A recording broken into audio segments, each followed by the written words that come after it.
வணக்கம்.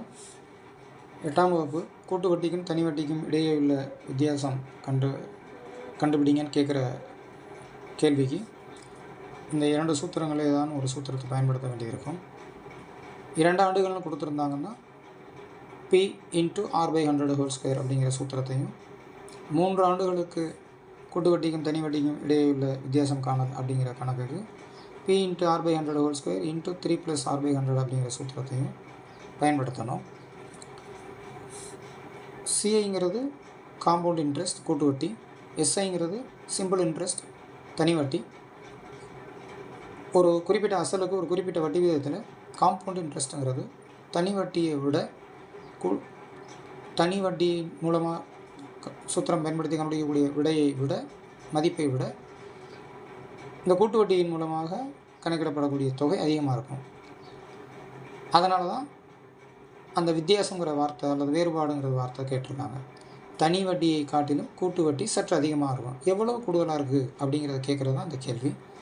நம்ம தனித்தனியாக கண்டுபிடிச்சி கழித்து விடைபெறுவதற்கு பதிலாக இந்த சூத்திரங்களை பயன்படுத்தி நேரடியாக எவ்வளவு கூடியிருக்கு, எவ்வளவு கூடுதலான தொகை இருக்குது அப்படிங்கிறத கண்டுபிடிச்சிடலாம். கூட்டு வட்டி என்பது தனி வட்டியை காட்டிலும் கூடுதலாக அதிகமாக இருக்கும். அதனால் அந்த தொகை எவ்வளவுங்கிறத நேரடியாக கண்டுபிடிக்க போகிறோம். எவ்வளவு அதிகமாக இருக்கிறது அப்படிங்கிறத கண்டுபிடிக்கிறது தான் இரண்டுக்கும் உள்ள வித்தியாசம் அப்படிங்கிற கேள்வி.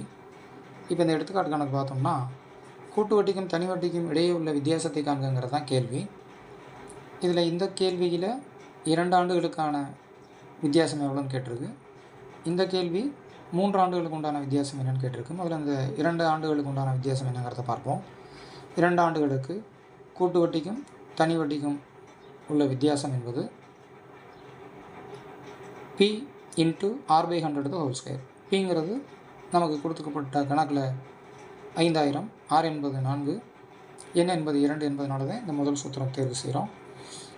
அப்போ 5000 × 4/100 2 முறை ஹோல்² இருந்ததுனால அப்போ 4/100 × 4/100. இதில் இந்த 5000 இருக்கக்கூடிய இந்த அமைப்பை 3 பூஜ்ஜியங்கள் நீக்கிடலாம். அப்போ 10 இருக்கும், இங்கே 1 இருக்கும், மேலே 2 இடத்துல 4 இருக்கும்.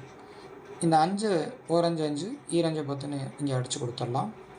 பிறகு இந்த 2ஐயும் இந்த 4ஐயும் ஓர் 2 2 4ன்னு அடித்து கொடுத்துடலாம். அப்போ நமக்கு இந்த இடத்துல எஞ்சி இருக்கக்கூடிய எண்கள் என்னென்ன அப்படின்னு பார்த்தா 2, இங்கே ஒரு 4 பெருக்கல்.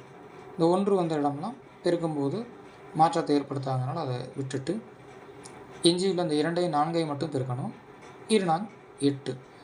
அப்போ இந்த கணக்கினுடைய விடையில் 8 தான் விடை. என்ன தெரிஞ்சுக்கணும்னா, கூட்டு வட்டி கண்டுபிடிக்கும் போது தனி வட்டி கண்டுபிடிக்கும் போது தனி வட்டியை காட்டிலும் 8 ரூபா கூடுதலாக இந்த கூட்டு வட்டியில் அதிகமாக தெரியும் அப்படிங்கிறத புரிஞ்சுக்கிறோங்க. அதுதான் இரண்டுக்கும் இடைப்பட்ட வித்தியாசம். இப்போ அடுத்த கணக்கு பார்த்திங்கன்னா ரூபாய் 8000, அதுதான் P.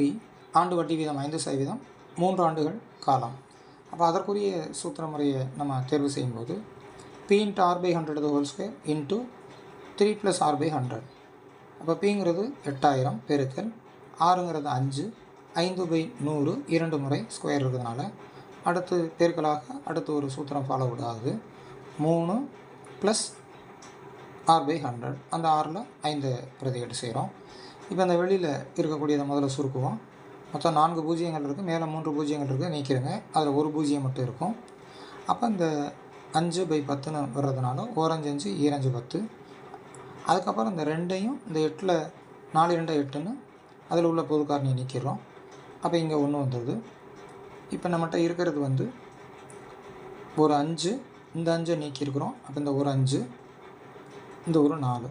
இப்போ 4 5 20ங்கிறது இவரோட சுருக்குனதுக்கு பிறகு கிடைக்கக்கூடிய மதிப்பு. இங்கே 5ஐயும் 100ஐயும் வகுத்து சுருக்கலாம், பொது காரணியால் வகுத்து சுருக்கலாம். ஓர் 5 5 20 5 100. அப்போ 1/20 அதோட ஒரு 3 கூட்டலாக இருக்குது. அது எப்படி கூட்டணும்? இந்த 20 எடுத்து இந்த 3ஓட பெருக்கி அது நிச்சயமாக உருவாக்குறோம். அப்போ 3 20 60 + 1/20 இப்படி தான் எளிமையாக கூட்டணும். அதை புரிஞ்சுக்கோங்க. ஒரு இயல் எண்ணையும் அல்லது ஒரு மொழி எண்ணையும் அருகில் இருக்கிற பின்னத்தையும் கூட்டணும்னா இந்த அமைப்பை எடுத்து இதில் குறுக்கு பெருக்க மாதிரி பண்ணி அதோட கூட்டிடுங்க. அப்போ விரைவாக கூட்டிடலாம். இந்த இடத்துல பகுதியில் 1 இருக்கிறதா அர்த்தம். 1 20 பெருக்கி மீச்சமாக எடுத்து 20, 3 20 பெருக்கி 60, இந்த 1 1 பெருக்கி 1, அதான் அவனுடைய வழிமுறை. நீங்கள் எளிமையாக அப்படி செய்திருங்க. இந்த பகுதி எடுத்து தனியாக இருக்கிற அந்த எண்ணோட பெருக்கி மற்றதெல்லாம் அப்படியே எழுதி கூட்டிடுங்க. அப்போ 3 20 60 கூட்டல் 1/20, அப்போ 61/20. இதை சுருக்கின விடை 61/20. ஏற்கனவே இவங்க எல்லாத்தையும் சுருக்கின விடை என்ன எழுதி வச்சுருக்குறோம், 20. இரண்டுக்கும் இடையில் பெருக்கல் அடையாளம் இருக்குது, அப்போ பெருக்கல் செயல் செய்யணும். இப்போ இந்த 20க்கும் 20 அடித்து கொடுத்துடலாம், வகுத்து நீக்கிடலாம். அப்போ நமக்கு விடையாக வந்திருக்கக்கூடிய அமைப்பு 61. எனவே இந்த கணக்கில் கூட்டு வட்டிக்கும் தனி வட்டிக்கும் உள்ள வித்தியாசம் 61 அப்படிங்கிறத தெரிஞ்சுக்கிடுங்க. அதாவது தனி வட்டியை காட்டிலும் 61 ரூபாய் கூடுதலாக கூட்டு வட்டியின் தொகை அமையும் அப்படிங்கிறது தான் நம்ம புரிஞ்சுக்கிற வேண்டிய விஷயம். இந்த மாதிரி கணக்குகள் அவசியம் தேர்வுக்கு வரும். அனைவரும் நன்கு பயிற்சி செய்து இந்த கணக்கை தவற விடாமல் செய்ய வேண்டுமே அன்போடு கேட்டுக்கொள்கிறேன். வாழ்த்துகள்.